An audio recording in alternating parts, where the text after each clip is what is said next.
¿Cómo están? De nuevo aquí en nuestra cita que nos habíamos escapado la semana pasada por aquello de haber estado descansando un poco. Han sido unas semanas intensas, de trabajo bastante intenso. Entonces quisimos tomarnos unos días, pero de nuevo aquí estamos para que intercambiemos información, para que miremos cómo podemos apoyar ese proceso de consecución de la salud que a veces se hace tan enredado, tan complicado.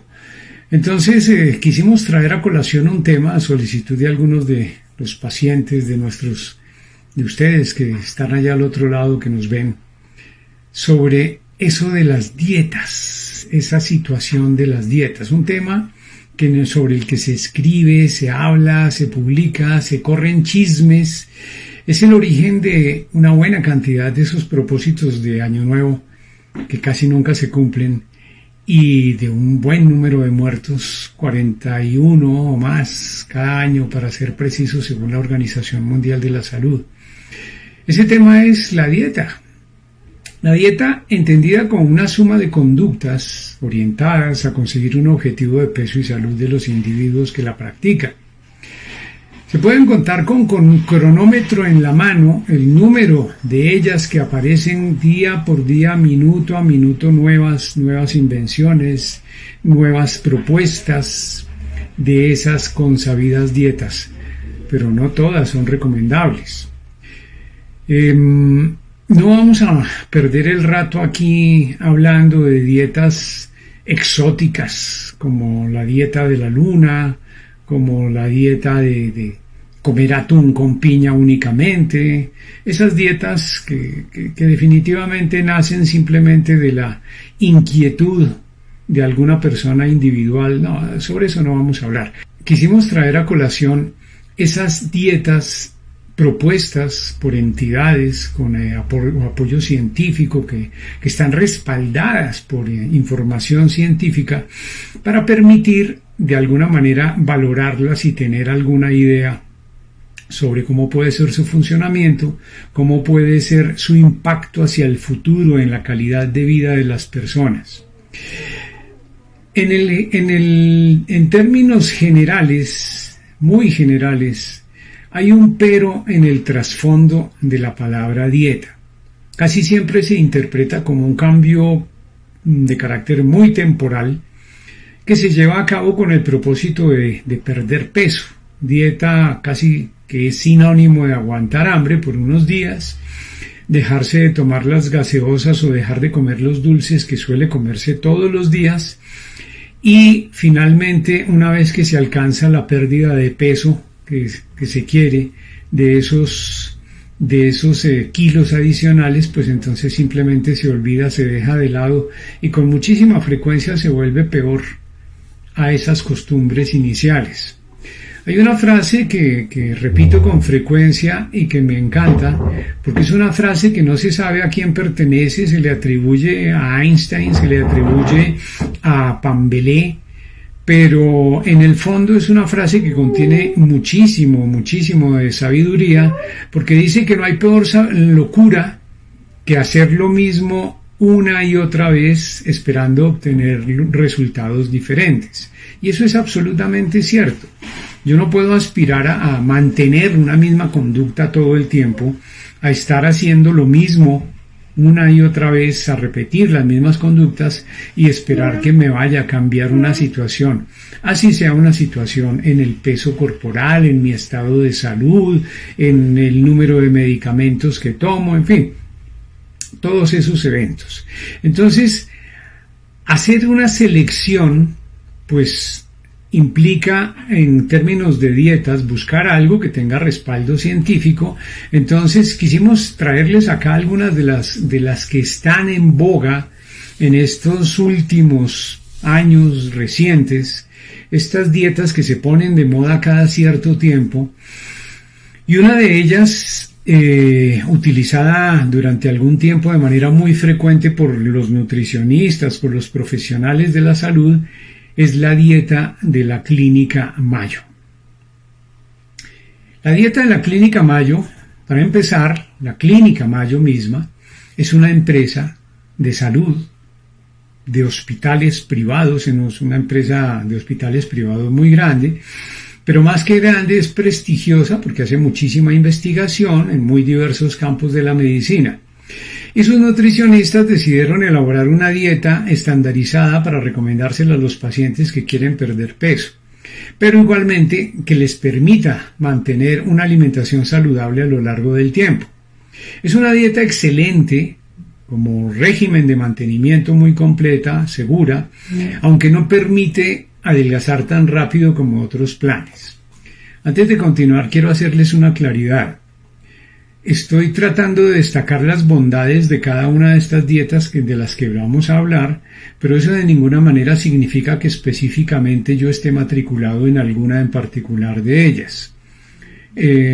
Simplemente se las quisimos traer para que las conozcan, para que miren, probablemente han visto muchas parecidas, es simplemente por discutir algunos de los puntos que proponen estas dietas.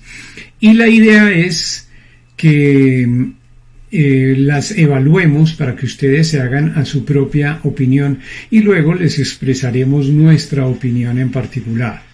Entonces, esta dieta de la Clínica Mayo busca que no se elimine ningún grupo de nutrientes. Como en la mayoría de planes para adelgazar, predominan las frutas, los vegetales, los cereales integrales.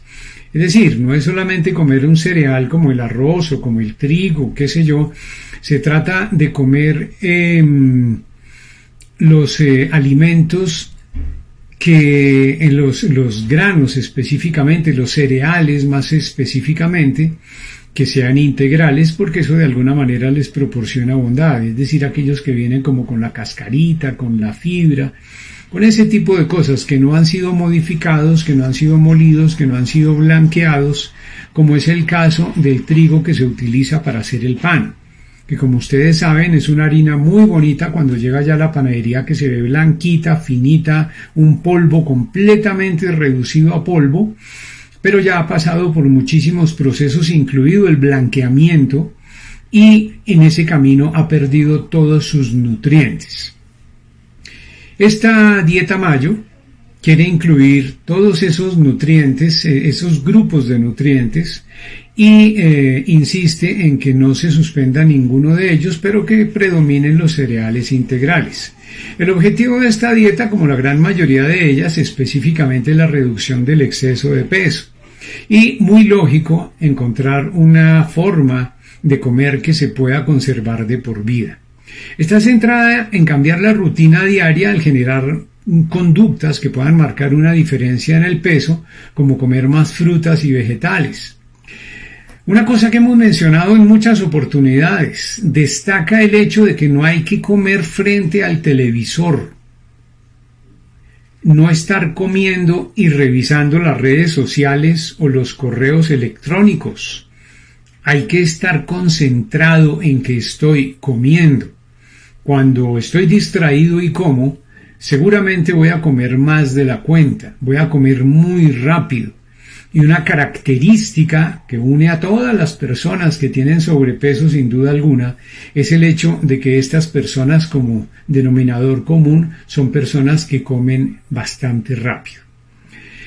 Igualmente incluye esta dieta de la Clínica Mayo hacer ejercicio, casi todos lo incluyen, un ejercicio relevante, es decir, no se trata de salir a caminar el perro 3 minutos y ya considerado y tachado y chuleado el ejercicio del día.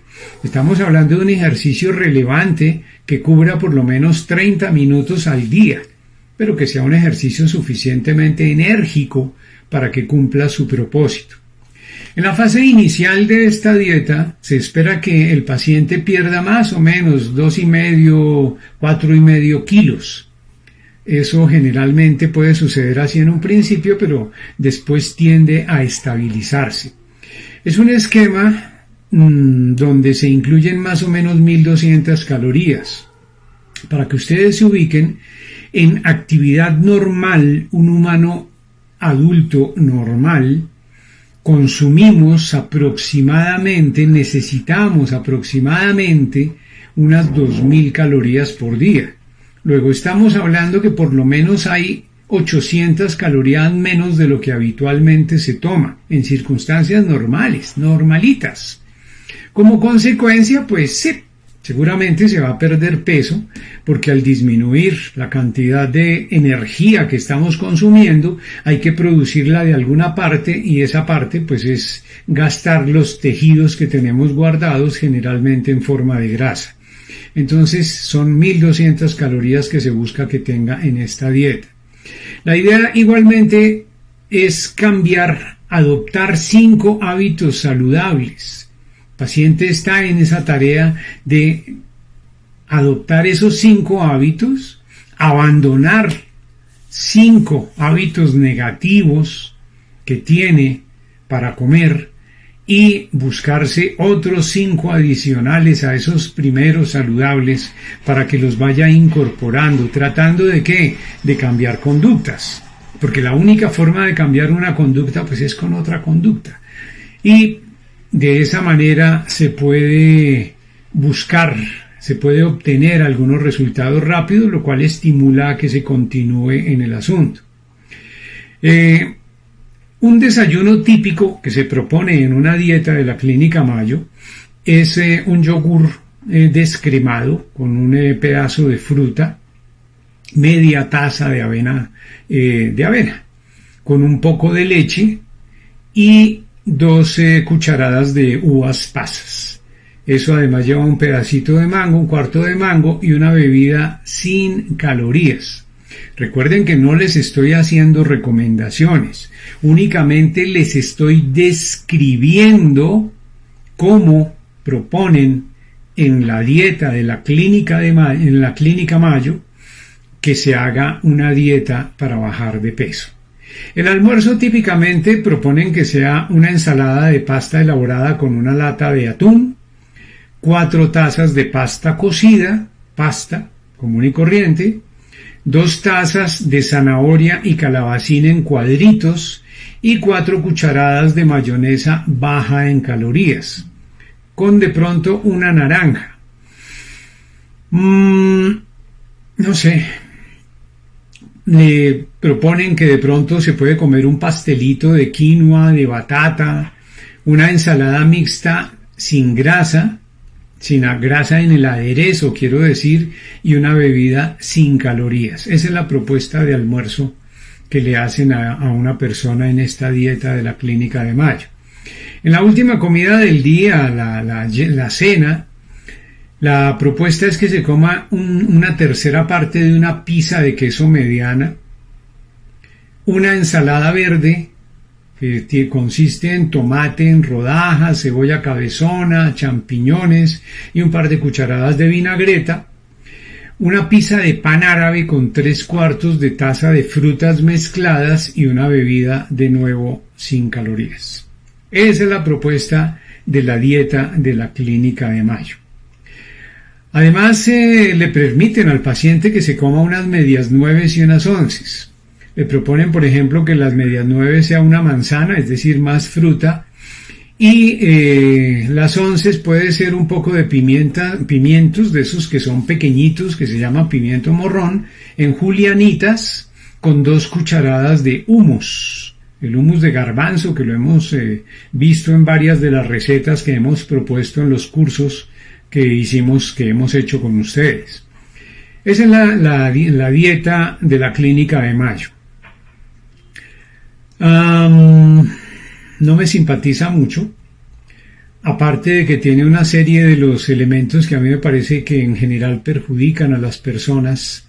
Estamos hablando del consumo de trigo, estamos hablando del consumo de queso, estamos hablando del consumo de lácteos y además una cantidad de comida bastante apreciable que aunque se siente la persona juiciosa y haga su conteo calórico para comerse las 1200 calorías, la experiencia dice que no todas las calorías se comportan de la misma manera. No es lo mismo tomarse 200 calorías de gaseosa a tomarse 200 calorías de banano. El comportamiento es distinto, lo que uno ve en la práctica con los pacientes definitivamente difiere. ¿Ok? Queda a su consideración esta dieta de la Clínica de Mayo. A continuación, vamos a ver cuál es la propuesta de la dieta mediterránea, que se ha mencionado mucho, que se ha escrito mucho sobre ella y tiene el mayor respaldo científico de los últimos tiempos. Esta dieta consiste en un alto consumo de frutas, verduras, pescados, de nuevo, cereales integrales, legumbres, aceite de oliva en gran cantidad, con poca carne roja, con pocos azúcares y grasas saturadas. Las grasas saturadas, si lo quieren recordar, son aquellas grasas generalmente de origen animal. Estamos hablando de aquellas grasas que provienen de los chicharrones, que provienen de las carnes que tienen su pedazo de gordo, en fin, y de algunas grasas de origen industrial, como por ejemplo las grasas hidrogenadas. Esas grasas que dicen en las etiquetas grasa parcialmente hidrogenada de cualquier cosa, es una grasa saturada. Se supone que esas grasas tienen mayor tendencia a pegarse a las paredes de las arterias y desde ese punto de vista pues no son nada saludables. Obviamente la dieta mediterránea incluye por supuesto una componente de ejercicio. Y dado que ha transcurrido algún tiempo desde que se puso de moda, hay que tener en cuenta que no necesariamente lo que hoy se menciona como dieta mediterránea corresponde con lo que se llamaba hace 20 años la dieta mediterránea. Está respaldada por varios estudios. Hubo un estudio llamado Predimed que se realizó en España con un buen número de pacientes y fue luego publicada en la revista del New England Journal of Medicine, la revista de medicina de Nueva Inglaterra. Esta expresaba, por supuesto, que la dieta mediterránea queda enriquecida con frutos secos, con aceite de oliva. Con frutos secos estamos hablando de nueces, de avellanas, de almendras, de todo ese tipo de cosas. Aceite de oliva, por supuesto, extra virgen, es decir, que ha sido extraído de la oliva en frío, mediante presión, sin calor, en primer proceso. Ese aceite disminuía en conjunto toda esta dieta un 30% la posibilidad de morir por un problema cardiovascular de cualquier naturaleza. Posteriormente se confirmó en otra investigación que se publicó en la Revista Internacional de Epidemiología. Allí quisieron de todas maneras matizar el concepto e hicieron un cierto grado de esfuerzo por destacar que había que tener de todas maneras un poder adquisitivo alto para poder adquirir estos nutrientes. Eso es cierto. Uno sabe que adquirir este tipo de nutrientes pues implica un esfuerzo económico. Pero al igual que con los medicamentos, la gran pregunta que me hago es ¿qué sale más costoso? Tener que reemplazar un corazón, si es que es fácil reemplazarlo, tener que reemplazar un cerebro después de un derrame cerebral, o comer bien para evitarse ese tipo de problemas. Yo me inclino porque vale la pena el esfuerzo. Seguramente es mucho más barato que tomar un medicamento para la tensión alta de por vida o tener que tomar 4 o 5 o 10 medicamentos y tener que perder horas productivas, días productivos de personas que por su enfermedad no pueden participar de la actividad productiva. Destacan también que hay que consumir las frutas y verduras de temporada. Dado que se hizo en España, pues eso se hace mucho más notorio porque pues están las estaciones y solamente se producen cierto tipo de frutas y verduras en las estaciones determinadas.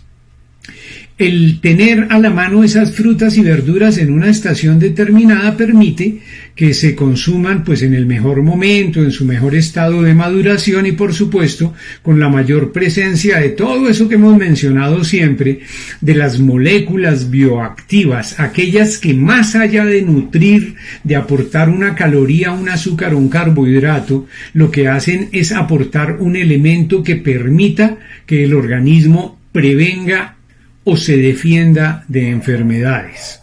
Entonces, eso es la dieta mediterránea.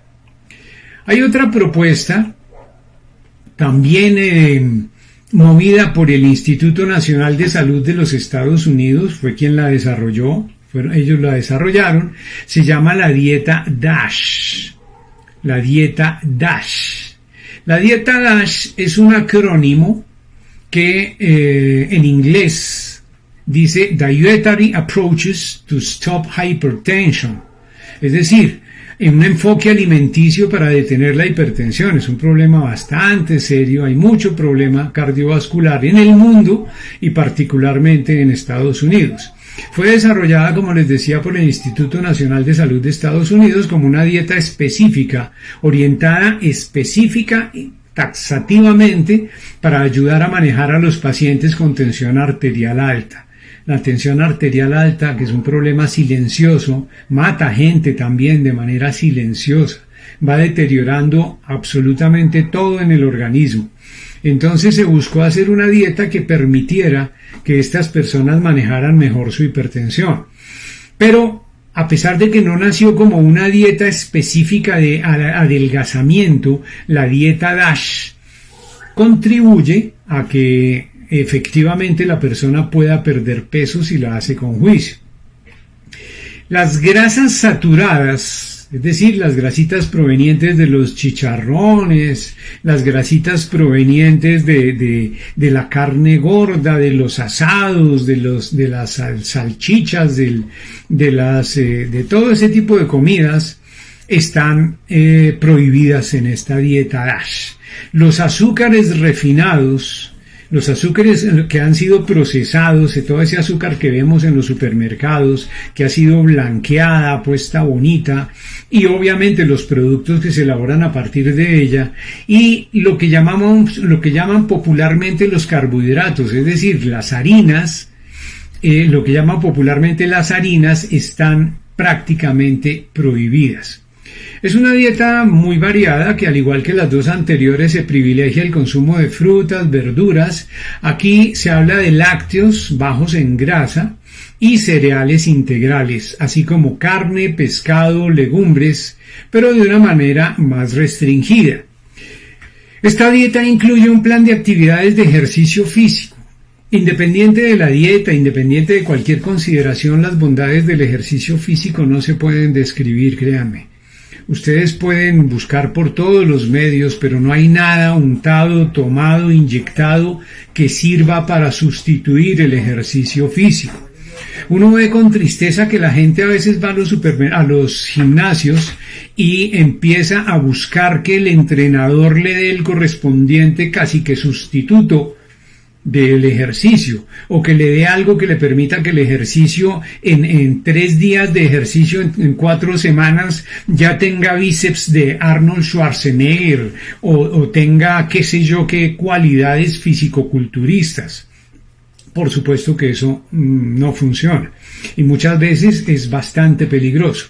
Entonces debe ser un plan de actividades de ejercicio físico, pues lógico, acorde con la situación específica de la persona, y reduce a la mínima expresión el consumo de alcohol. Eso sí, hay que tenerlo en cuenta. Dado que es una dieta específicamente recomendada para tratar la hipertensión, la sal, que es uno de los factores que se sabe que contribuye a elevar la presión arterial, está limitada apenas a lo necesario para que el sudado, el guiso, el arroz o la comida en general tenga ese toquecito, pero mínimo, porque es que uno ve gente que no se sienta siquiera a la mesa y sin saber cuánta sal tiene la comida, de una vez ya le va rociando el salero por encima. Perdón que me estoy secando.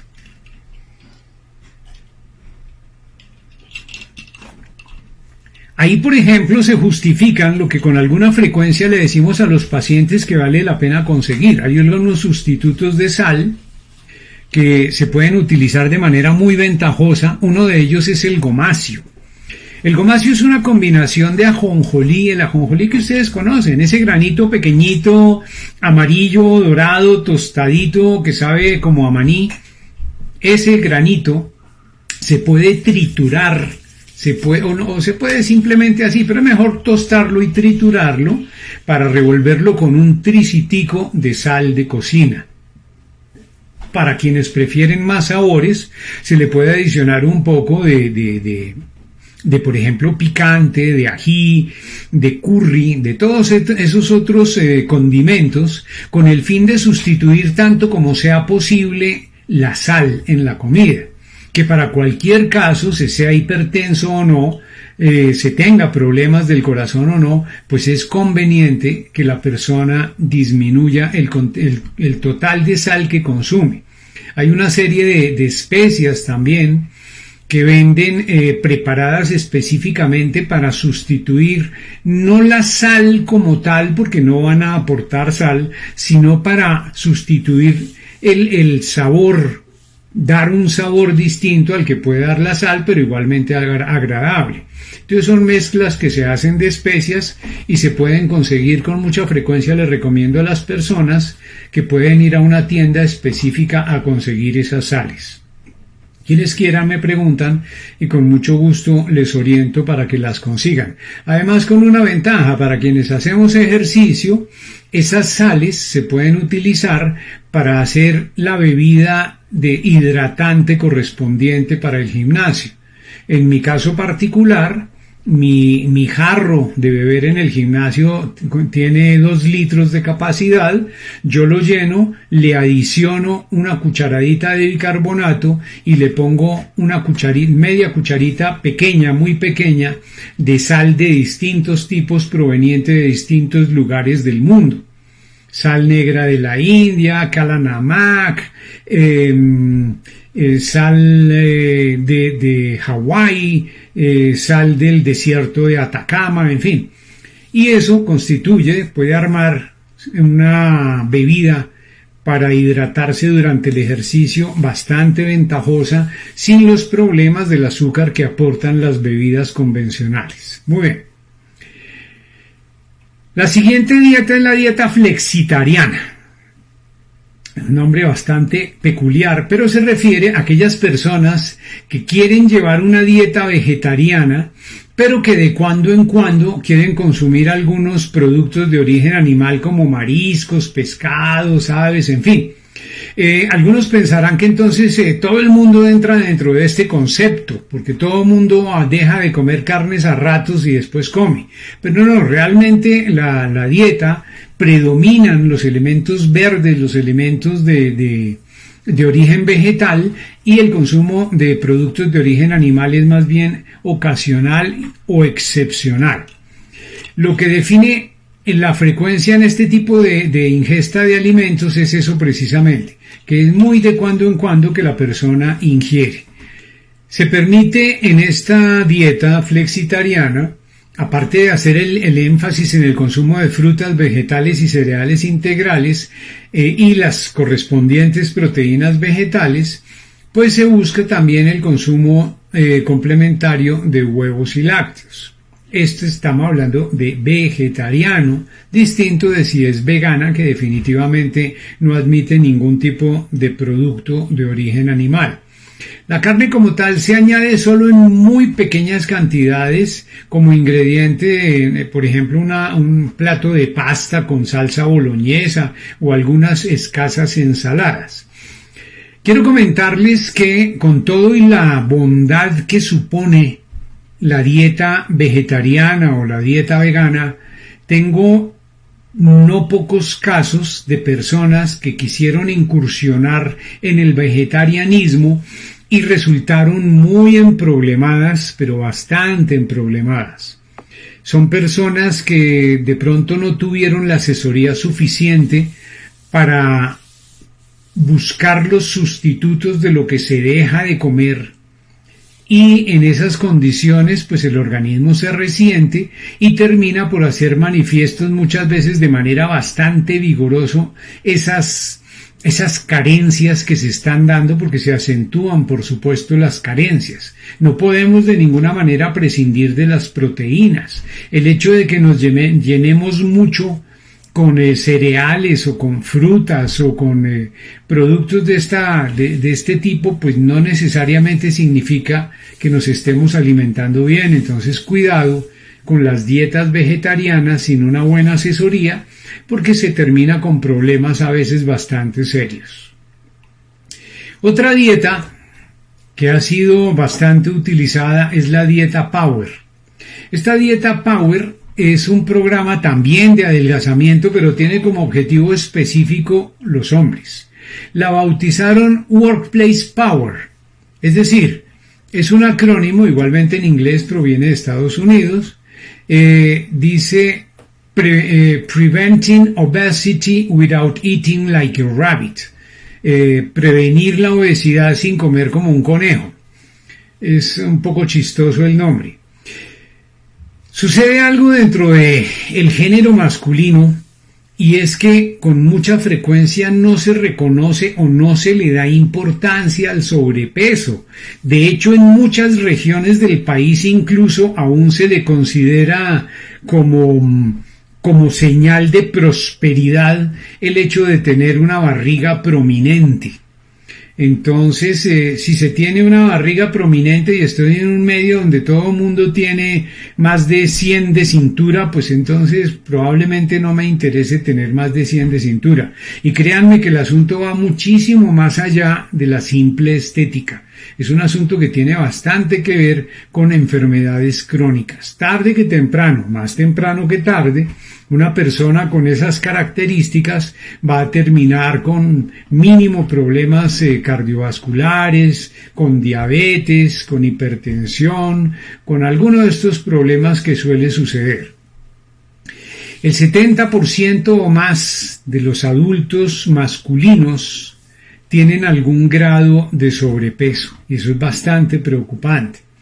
Entonces, en esta dieta, que es una dieta relativamente flexible, aconseja, por ejemplo, que el desayuno nunca se debe omitir, que se eviten los alimentos de alto índice glicémico.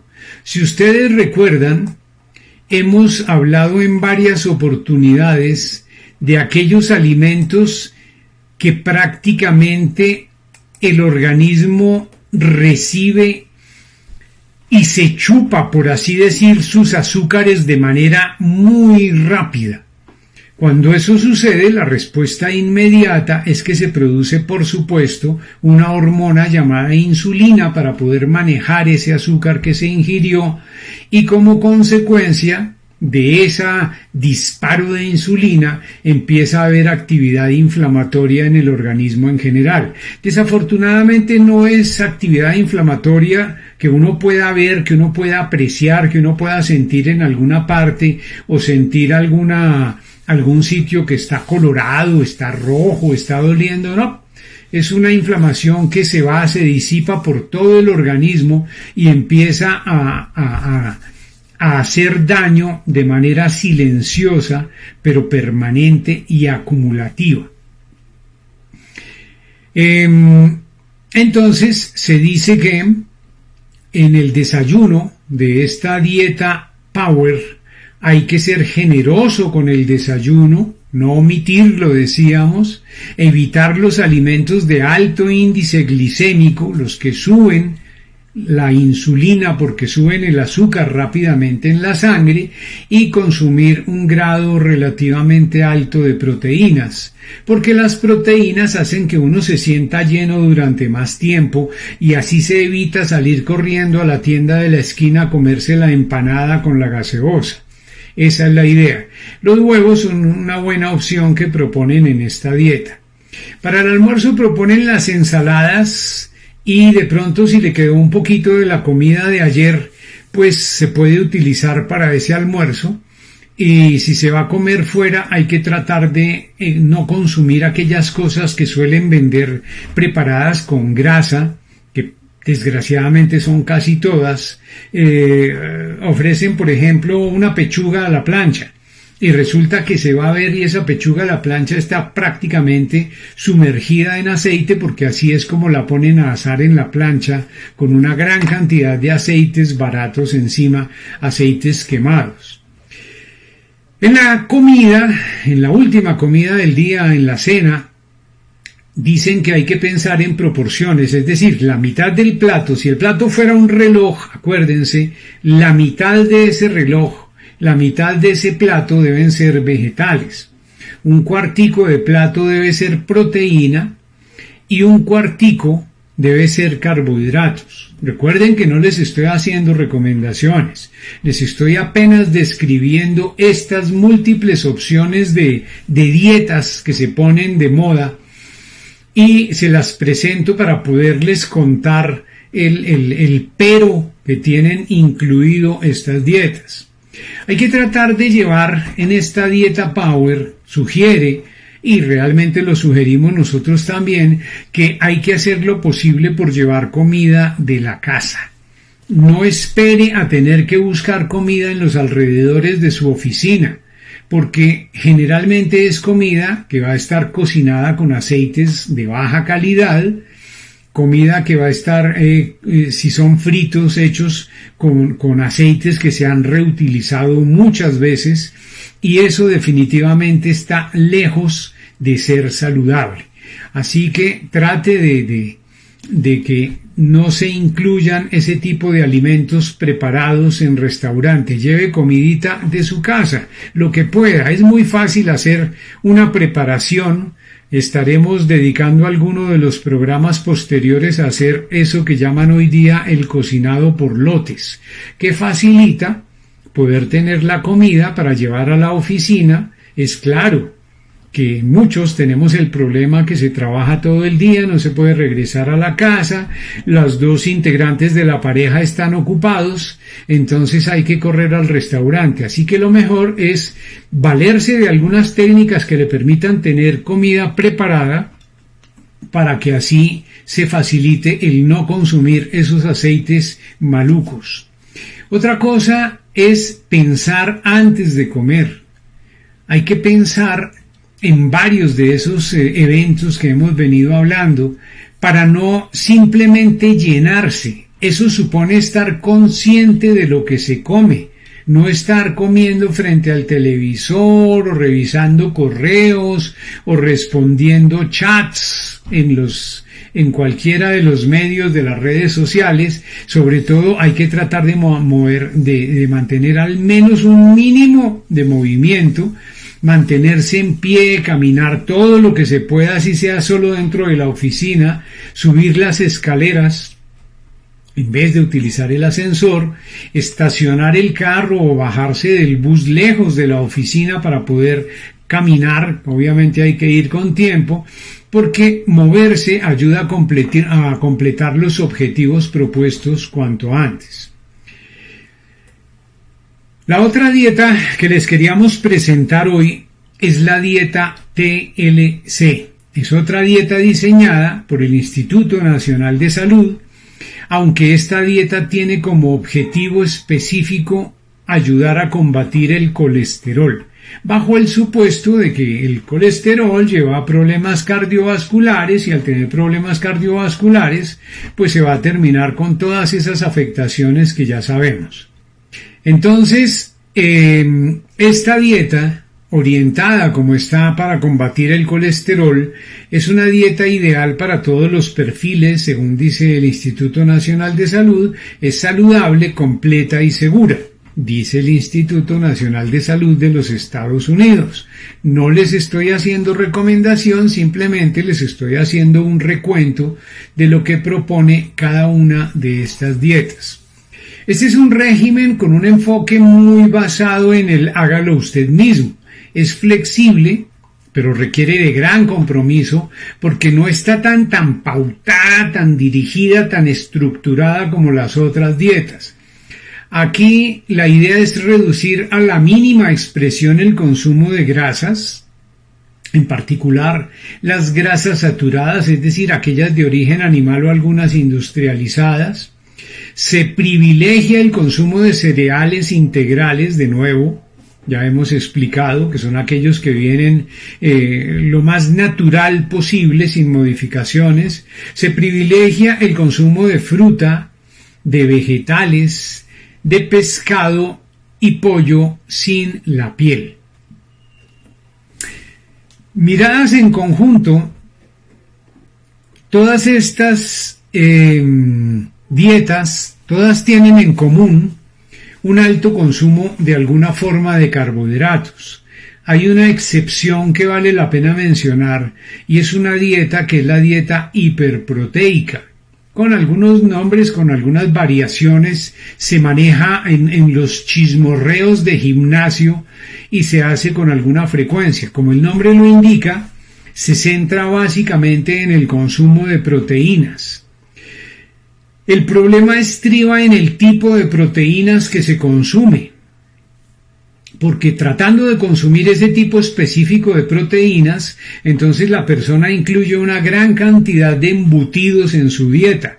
Y vemos una persona comiendo tiras de tocineta con salchichón, con salchichas, con embutidos de todos los tipos, con jamones, todo ese tipo de cosas, porque se supone que tienen un alto contenido proteico, lo cual es parcialmente cierto, pero ese contenido proteico está acompañado de elementos del proceso industrial que permitieron armar ese jamón o esas salchichas o ese salchichón, y viene generalmente con una gran cantidad de sodio, de sal.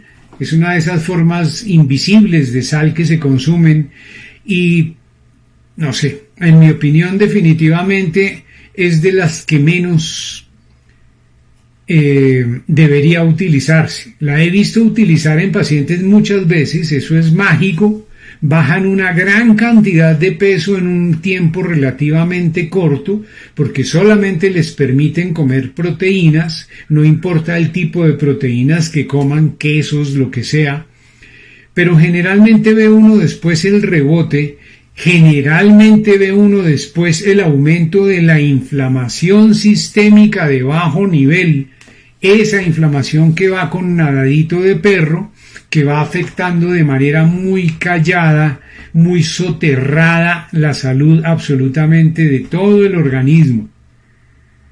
Esas personas que ustedes ven que les duele hasta el pelo, que les duele absolutamente todo, que no encuentran una razón específica, que se desesperan porque van a su EPS, van a su medicina prepago, van donde especialistas que contratan y pagan por su cuenta la consulta, y resulta que después de todos los exámenes que le hacen, la respuesta sigue siendo: usted no tiene nada, porque no le he encontrado nada en sus exámenes, y se desesperan con toda la razón.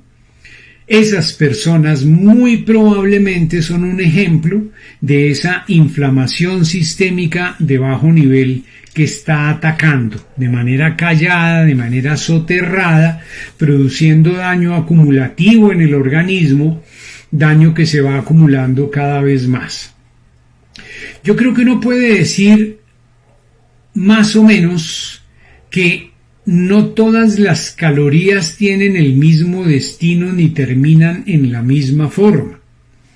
Piensen ustedes, por ejemplo, en una persona que se dedique a comerse esas 1200 calorías, esas 2000 calorías que hablamos, representadas, por ejemplo, entre gaseosa y roscón, y otra persona que se come las mismas 2000 calorías representadas en verduras, en frutas, en algunos cereales y en unos poquitos de proteínas, bien sea de origen animal o de origen vegetal. Piensen cómo, a pesar de ser el mismo número de calorías, el resultado es completamente distinto. Ustedes lo pueden ver en su entorno, de todas aquellas personas que conocen, de todas aquellas personas que ustedes saben cuáles son sus hábitos, aquellos que todo el tiempo frecuentan restaurantes, que cada 8 días están yendo a explorar, a conocer restaurantes, a mirar. Es delicioso, pero el resultado muchísimas veces se nota. No solamente se nota por los rollos abdominales que suelen acumular y de los cuales se quejan muchísimo porque no encuentran ninguna manera de disminuirlo, sino que además se nota en su salud. Son personas que tienden a desarrollar con mucha mayor facilidad enfermedades crónicas, enfermedades de aquellas que no se transmiten, que no se pegan, que no se contagian, pero sí afectan a un porcentaje significativo de la población, tanto como para llegar a más de 40 millones de muertos cada año, de manera silenciosa, porque eso no se menciona. Se menciona el COVID ahorita con la pandemia y por todos los muertos que se han producido, pero no se mencionan todos aquellos que se producen por las enfermedades crónicas no transmisibles.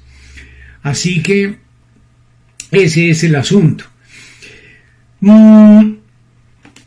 Fíjense que aquellas personas que han hecho todas las dietas, que han utilizado todas las fajas, que han utilizado todos los masajes, que tienen ya casi que marcada la desesperación, parece que están viendo luz al final del túnel. Desde hace un tiempo para acá se han venido presentando dos tendencias muy interesantes, dos tipos de dietas muy interesantes que parece que ayudan a controlar todos estos elementos que venimos hablando. Ayudan a controlar los niveles de insulina, ayudan a controlar los niveles de inflamación y muchísimas veces se combinan y esto parece que potencia el efecto. Una de ellas nació como una respuesta a aquellos niños que tienen crisis epilépticas de difícil manejo, que no responden a los medicamentos para la epilepsia. Nació en ese momento y se siguió utilizando posteriormente ya con estos fines del control de peso, del control de enfermedades crónicas. Probablemente la hayan oído mencionar de manera un poco limitada, es la dieta cetogénica. Y se llama dieta cetogénica porque como el organismo deja de estar consumiendo harinas, deja de estar consumiendo carbohidratos, que son la fuente primaria, primordial de nuestra gasolina, de nuestro combustible para sobrevivir, y empieza a quemar, ¿qué? Pues grasa, como lo oyen, porque la alimentación, en la dieta cetogénica específicamente, es una dieta donde predomina la grasa. Por favor, no se vayan a lanzar en plancha a comerse los chicharrones que tienen guardados en la nevera y la libra de queso de inmediato. Tiene unos parámetros, tiene unas medidas, tiene unas instrucciones, unas guías para poderla orientar específicamente con base en cada persona, en cada caso, en cada situación. Pero sí, les cuento que se hace ese cambio, se deja de consumir carbohidratos y se empieza a consumir grasas para hacerlas combustible del organismo. En ese momento que se empieza a combustir grasas, se producen en el organismo una serie de sustancias de desecho que se llaman cuerpos cetónicos. Como se originan cuerpos cetónicos, entonces de ahí el nombre de la dieta que se denomina dieta cetogénica.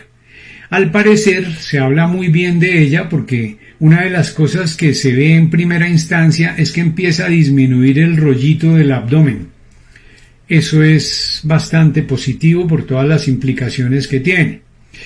Otra tendencia que se ha venido desarrollando poco a poco, más o menos contemporánea con la dieta cetogénica y de alguna manera originaria en varias experiencias previas de otras culturas, es la relacionada con el ayuno intermitente.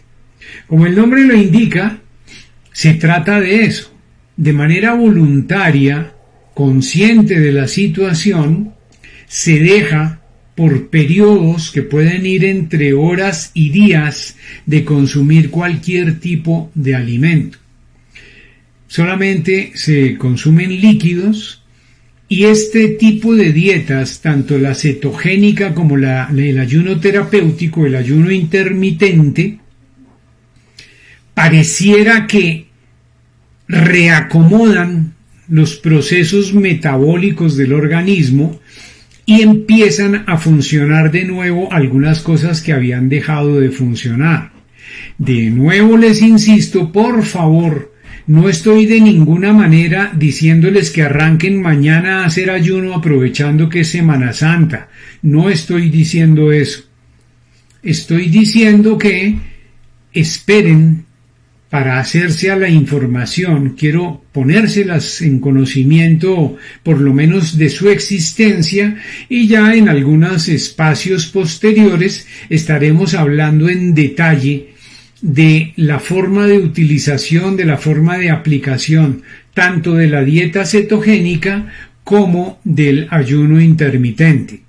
Porque fíjense que en última instancia estamos hablando de combatir ese gran enemigo, esa inflamación crónica de bajo nivel, que tiene mucho que ver con esos más de 40 millones de muertos que se registran año tras año debido a las enfermedades crónicas no transmisibles que tanto mal causan y siguen causando en una época paradójica, porque es una época de exceso de comida, pero escasez de buena alimentación.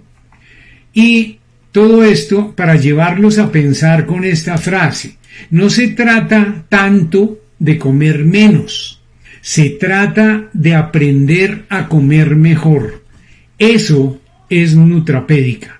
Gracias por habernos acompañado hoy.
Bueno, esperamos que se hayan entretenido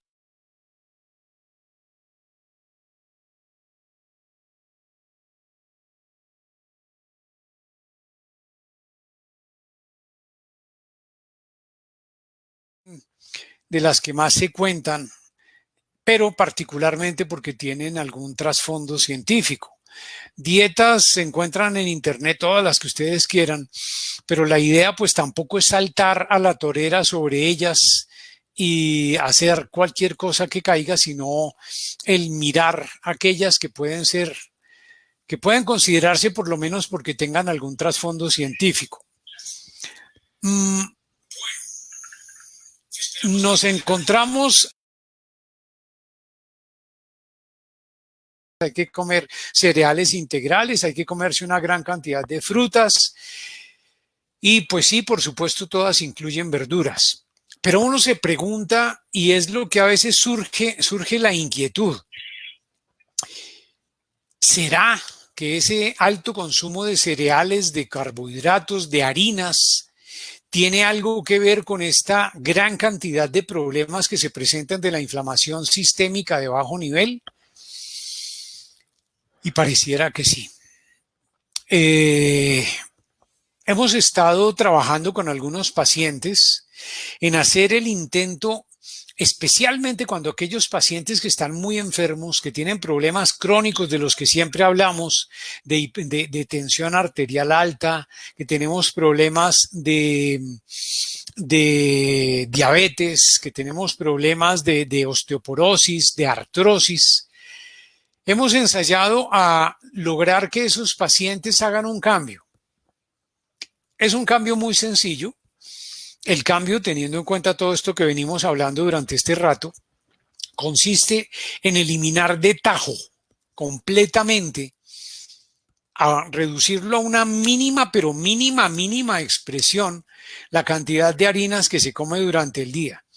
Entonces ya queda únicamente con las proteínas, queda básicamente con las verduras, que por supuesto también tienen una cantidad pequeña de carbohidratos, pero en esencia se quedan con eso y con una cantidad significativa de grasas. Pero estamos hablando de grasas saludables, estamos hablando de esas grasas que contribuyen a que los procesos inflamatorios disminuyan. ¿Y cuáles son esas grasas? Las grasas provenientes de las nueces, las grasas provenientes de las semillas, el aceite de chía, el aceite de sacha inchi, el aceite de oliva inclusive, no lo despreciamos desde luego, pero todos ellos tienen una actividad de tipo antiinflamatorio. Así que esa es la idea, proponernos el estar disminuyendo de manera eh, cortante, determinante, la cantidad de carbohidratos. Hagan el ensayo durante una semana, miren qué pasa, miren cómo se sienten. El disminuir esa cantidad de yuca, de papa, de arroz, de plátano, de pan, de arepas que se consume, lleva a que la persona tenga un cambio bastante positivo. Los invitamos a que hagan un ensayo, empiecen a mirar, empiecen a excursionar, empiecen a ver cómo responde su organismo. Y vamos mirando, vamos a organizar, vamos a pensar en algunas formas para poder hacer de manera grupal estos cambios, de forma tal que, no, aparte de haber un apoyo, de aparte de sentirse que hay alguien que por lo menos me está acompañando desde la distancia en este proceso, pues se pueda efectivamente ver, comparar los resultados que se obtienen entre las distintas personas. ¿Cómo vas con las preguntas, Rafael? Bien, doctor. Felipe Castelblanco pregunta si se puede vivir bien sin consumir proteína animal y si la proteína vegetal suple todas las necesidades. Bueno, Felipe Castelblanco nos pregunta si se puede hacer una completa sustitución de la proteína animal y si la proteína vegetal puede suplir todas las necesidades del organismo. Fíjense que esta es una pregunta reiterativa que incluso uno se la hace. Nosotros no solamente predicamos, sino que tratamos de aplicar estos cambios porque efectivamente uno busca mantener su estado de salud lo mejor posible. No solamente porque estamos aquí frente a ustedes, tenemos una responsabilidad en lo que les contamos, lo que les decimos, sino además porque obviamente, como todos los seres humanos, aspiramos a tener una edad avanzada con un grado de sanidad decente, el no estar consumiendo medicamentos y demás. Básicamente de lo que está hablando Felipe es el veganismo, es decir, el consumo solamente de alimentos de origen vegetal. Es necesario tener conocimientos. Es necesario saber de qué se está hablando. No se puede, con el conocimiento obtenido por lo que se oye de los amigos o por lo que se lee en la internet, dedicarse y lanzarse de una vez a hacerse una dieta vegana. Es necesario conocer cuáles son las fuentes proteicas vegetales, qué aportan esas fuentes proteicas y tener en mente que los nutrientes están contenidos en muchas partes que deben ser seleccionadas. Entonces, por lo menos si uno mira la experiencia de aquellos grupos de veganos que sobreviven, de gente que conocemos vegana de hace muchos años, que sobrevive, por lo menos ante esa evidencia, hay que decir que sí es posible sustituir, pero no se puede perder de vista el hecho de que es necesario tener el conocimiento para poderlo hacer. Este es el propósito de estas charlas, el irnos introduciendo en todos esos terrenos medio resbalosos para poder compartir con ustedes las ideas, los conocimientos, lo que existe, lo que se conoce y de esa manera eventualmente ir a hacer una selección. Lo único que les recomendamos y les enfatizamos es no se lancen de cabeza a hacer nada. Hay que aprender, hay que mirar, porque eso se traduce en una serie de hechos. No es solamente tomar la decisión, a partir de mañana ya no como proteína animal, entonces ya no como ni huevos. Porque entonces la gran pregunta es ¿con qué lo sustituyo? Sí, que lo voy a sustituir con granos, perfecto. ¿Y cómo los va a preparar? ¿Cómo los va a tener? ¿Cuáles son las recetas que va a tener? ¿Qué le va a aportar? ¿Y cómo debe combinar para poder tener un aporte de los aminoácidos, de los ladrillos básicos de las proteínas que le suplan lo que realmente necesita? Entonces, se necesita conocimiento, tengan paciencia. Esa es la idea de conformar este grupo que estamos haciendo, de encontrarnos con ustedes y de intercambiar ideas aquí cada 8 días para gastarnos este rato tratando de mejorar un poco ese pronóstico de nuestra vida individual. Así que la respuesta a esa sustitución sí es posible, con base en qué lo decimos, en lo que se ha visto de personas que conocemos, en estudios que se conocen, pero es necesario tener conocimiento y ahí es la parte donde hay que detenerse, hacer un alto y empezar a mirar en detalle. ¿Algo más, Rafael?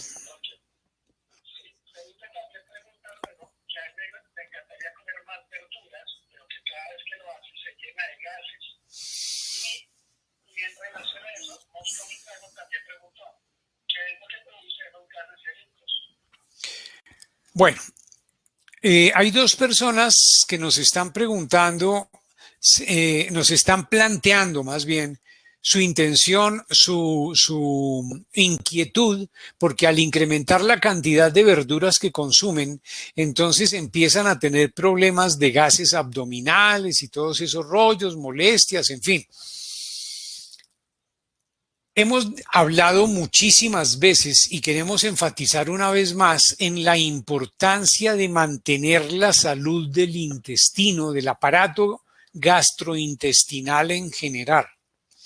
Y uno de los elementos que contribuye a esa salud es el tipo, cantidad de microbios, porque no son solamente bacterias, tenemos levaduras, tenemos algunos virus también inclusive presentes en el intestino que de alguna manera contribuyen, algunos de ellos, a poder hacer el proceso digestivo en su totalidad.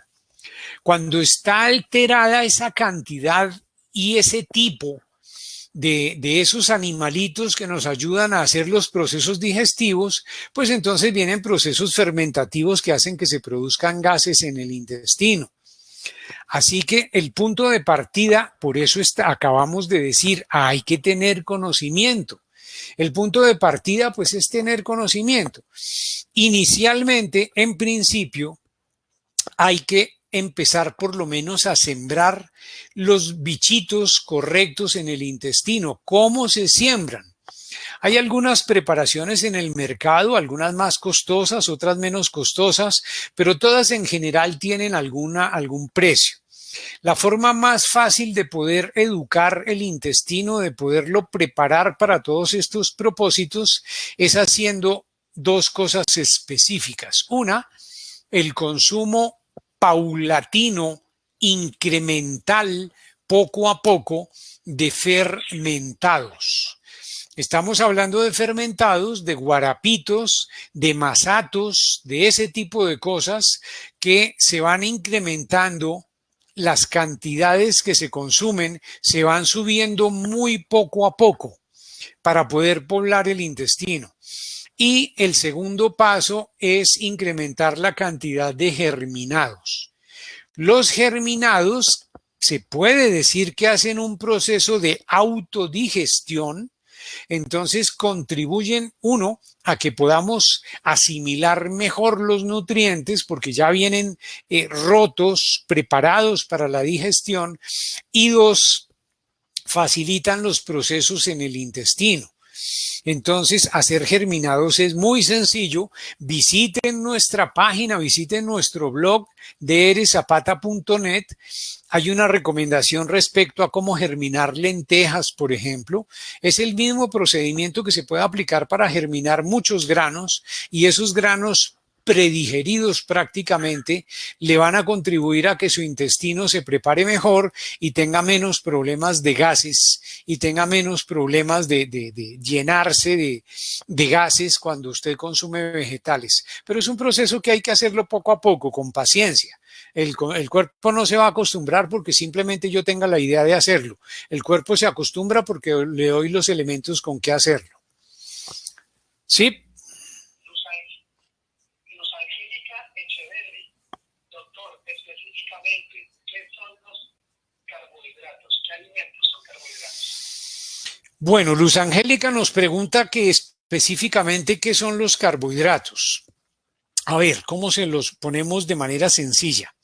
En términos muy gruesos, muy genéricos, los carbohidratos son aquellas, en su mayoría de veces, son aquellas cosas que la gente llama harinas. Pero el concepto cojea un poco porque de inmediato se piensa como que el carbohidrato entonces es asimilable a todo lo que esté molido, y no necesariamente es así. Podemos darle un ejemplo. Cuando se hace leche de coco queda un afrecho. Ese afrecho lo cogemos, lo secamos muy bien, lo pasamos por un molino y queda en polvo, completamente en polvo, y esa harina sirve para hacer panes o hacer galletas o hacer arepas. Es, sin embargo, una harina muy baja en carbohidratos. Entonces, fíjense que a pesar de ser algo que está molido, a pesar de ser algo que está en polvo, no necesariamente clasificaría en sentido estricto para esa calificación de carbohidratos. Tiene realmente un bajo nivel de carbohidratos. Entonces, los carbohidratos en general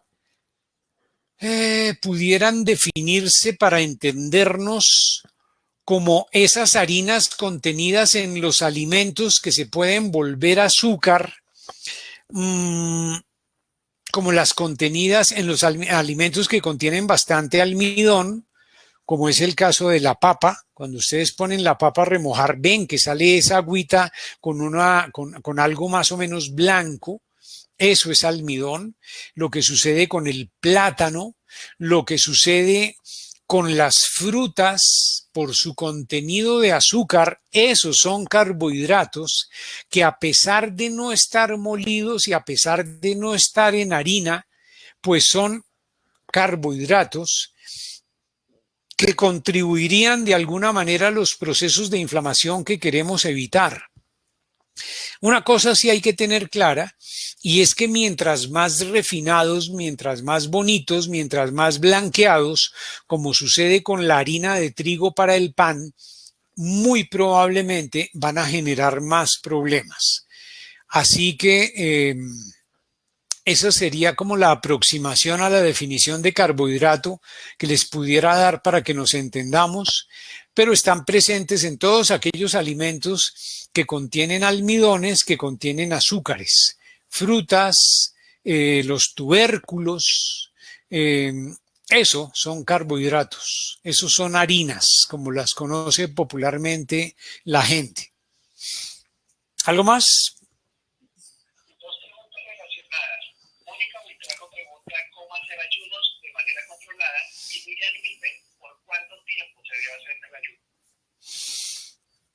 Bueno, hay dos preguntas que nos plantean Miriam y Mónica. La una, el ayuno por cuánto tiempo se puede hacer y si hay forma de hacerlo de manera controlada. El ayuno intermitente es algo en el que se ha venido hablando insistentemente, que se ha venido tomando cada vez con mayor fuerza y como el nombre lo indica, es una forma de dejar de comer durante tiempos determinados. Esos tiempos determinados cumplen algunos objetivos muchísimas veces, especialmente cuando se hacen en conjunción con un médico, con un nutricionista que sepa del tema, cumplen un propósito terapéutico, porque la idea básicamente es esa, es como reprogramar el organismo para que pueda manejar mejor una serie de hormonas y una serie de procesos.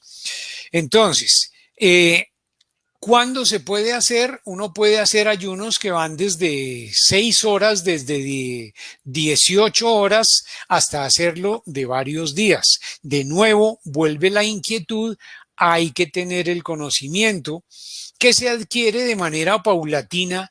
Una vez que los vamos introduciendo en los temas, les vamos contando aquí en este espacio. ¿Cuánto tiempo se puede hacer? Realmente el ayuno puede ser una herramienta que se puede utilizar durante mucho tiempo. La evidencia indica que no afecta particularmente nada. Entonces se puede seguir durante bastante tiempo. Lo que se puede hacer eventualmente es ir variando los tiempos y la forma en que se hace. Así que eso puede hacerse con el ayuno intermitente.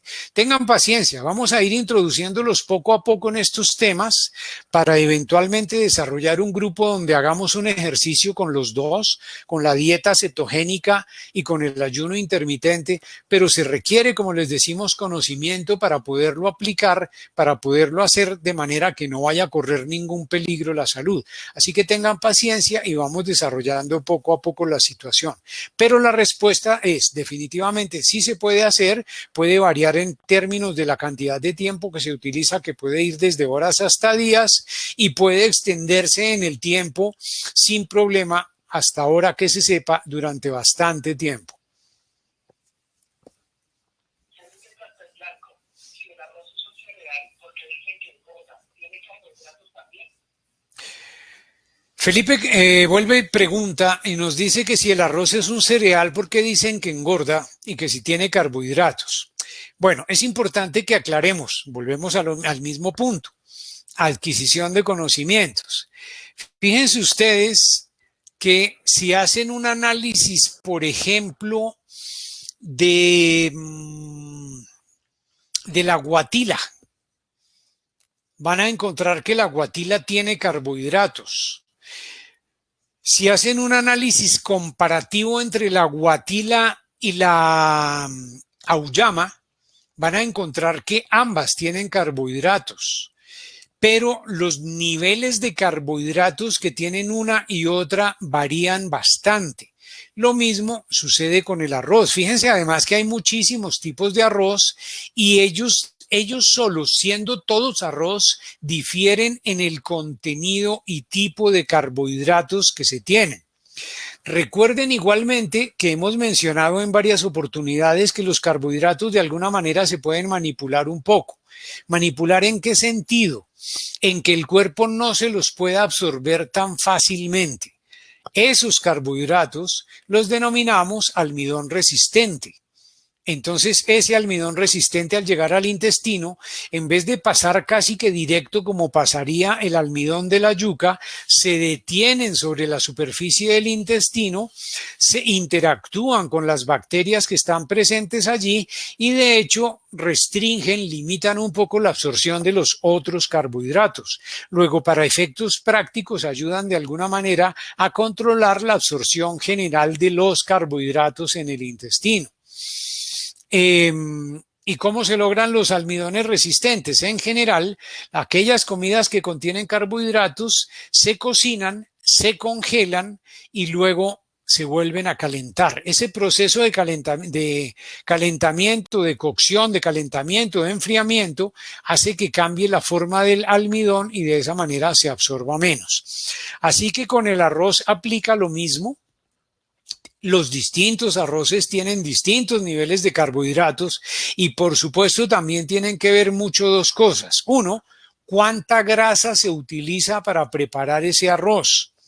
Y dos, ¿con qué se acompaña? La gente a veces se olvida que el problema de pronto no es ni siquiera el arroz porque lo que está comiendo no es significativo, sino que lo acompaña de papas fritas y plátanos fritos. Entonces termina echándole la culpa al arroz porque entonces como el arroz es el problema y es la harina y resulta que no, que son los demás carbohidratos que está consumiendo, además con una cantidad de grasa utilizada para fritar. ¿Algo más? La última, ¿la granola engorda o es un buen desayuno? También necesita. Nos preguntan si la granola engorda o es un buen desayuno. Lo que pasa es que granola puede ser cualquier cosa. Puede haber granolas de todos los tipos, de todas las formas de fabricación, con todos los tipos de ingredientes. Entonces, decirle que sí que engorda o que no engorda, pues es muy difícil porque la pregunta que sigue es ¿cuál tipo de granola? Más o menos lo que estábamos diciendo con el arroz. ¿Cuál tipo de arroz? ¿Qué cantidad se está consumiendo? En general, las granolas comerciales, las que vienen preparadas de manera industrial para que gusten, para que la gente las adquiera, suelen tener cantidades añadidas de azúcar bastante significativas. En ese orden de ideas, desde luego que pueden subir de peso y desde luego que pueden afectar. Así que la respuesta pues es un gran depende, pero hay que tener en cuenta estos factores que estamos mencionando. ¿Algo más? Bueno, muy bien. Muchísimas gracias por habernos acompañado. Esperamos que les sea de alguna utilidad este encuentro semanal y esperemos que llegamos al momento de poder tener la preparación para poder arrancar con un trabajo conjunto que nos permita ver en la vida real, en nosotros, los efectos de estos cambios que se dan con algunas de estas manipulaciones del organismo. La dieta cetogénica, el ayuno terapéutico. Muchas gracias y que tengan muy buena noche.